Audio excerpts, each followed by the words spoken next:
talk about a quick way of creating some really nice water.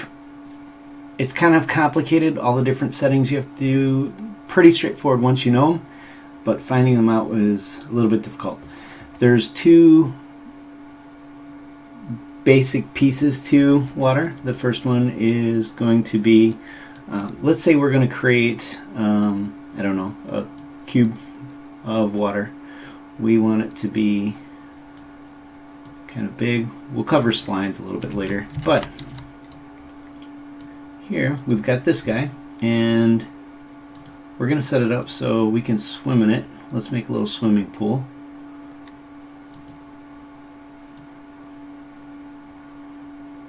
So we're going to make it a little bit deep so we can swim up and down in it. That'll be fun-ish. So at this point we just have a basic box. Oh, forgot to mention, this is the almost empty map, which is great for testing standalone changes and effects and other stuff. It's in game maps, test maps, Marcos. And I believe it's the very first one you load in when you first start a new mod. New mods can be started with creating a new mod from this guy. So let's talk about the different pieces. So I want to talk about how these effects are achieved while we talk about them. So first thing, let's make our basic model here look like water. They've built in some nice materials. They're called river. River no flow is going to be kind of like standing water, like a lake or pond or something like that. It doesn't look quite right because the background isn't really ideal, but it'll do just nicely. So now we've essentially created a water effect, but it doesn't really look or feel like water. So the very first thing about this, to make the engine realize that this is actually water, is we need to add, very importantly, in the actor section, there's tags. You're going to have to expand this down. Normally they're hidden, so go to your mesh or your actor, click on actor, expand it, click on tags, hit plus, and type water here. This is used to make sure it can find it. The other piece is it needs to be interactable. So we're going to go to the collision. We're going to set it may need to be a resource also. Let's make it a resource. And then resource no collision. I think that'll take care of it. It actually probably can be a building structure, or yeah, let's stick with that. The important bit here is that we have trace interactive ticked on block or overlap. Either one. It has to be there or it won't recognize it.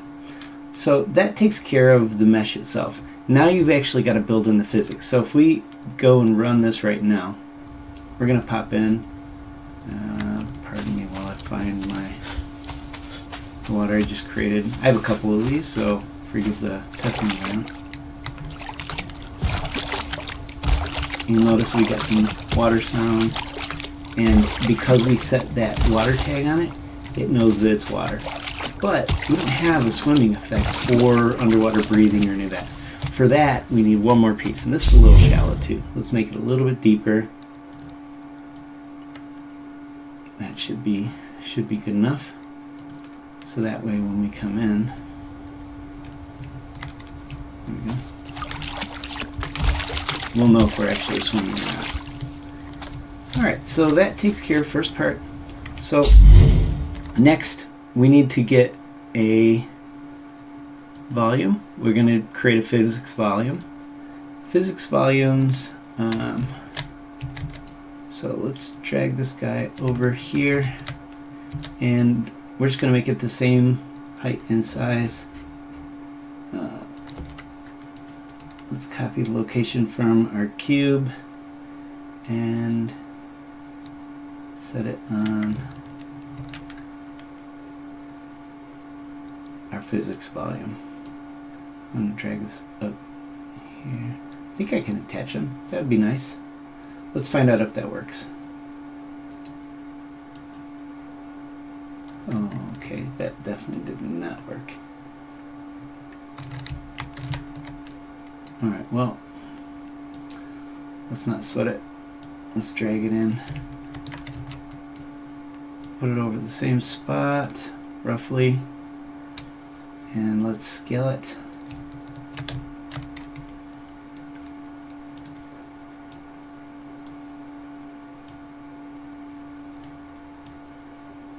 So what this is going to do is it's actually going to give our swimming surface. So it's very important that we try to line these up, because that way you actually start swimming when you're really in the water, when you're actually over physical mesh. So that looks pretty good. I think we need to do some adjustment here. And pretty good, actually. Okay, so now that we've got it pretty much lined, oh, wow, yeah, not quite. Perspective, it's a real pain in the butt. All right. And I'm sure some Unreal guys are probably rolling over in their graves right now, because I'm sure there's a super easy way to snap this all together, but I only know how to snap things to the ground, so you'll have to suffer with me. Alright, so let's move it up a little so we're matching the top of the water. Alright, looks pretty good. Good enough anyway. So at this point, we've created the physics volume, but we haven't given it any behaviors. So the very first thing is we need to take it and say that it's a water volume. That is pretty much all we're going to need, I think. So let's give that a go and see how we look now. So you'll see we're losing our breath, we're floating, we're able to actually swim around. Some fun things to note: if you swim out of the side, you'll note I'm on dry land, but it still thinks I'm underwater. To actually get it to behave, you need to exit out of the water on top. So just keep that in mind. Make sure you don't have just sort of floating water. Make sure that there's a surrounding structure they have to climb out of. Otherwise, they will definitely drown and it'll be a very weird, buggy effect. So essentially, we've created our water at this point, and if we try to take a drink by hitting E, we'll see that our little water droplet filled up. And same thing for our water skin. I don't think I can use it. Let me spawn a new one.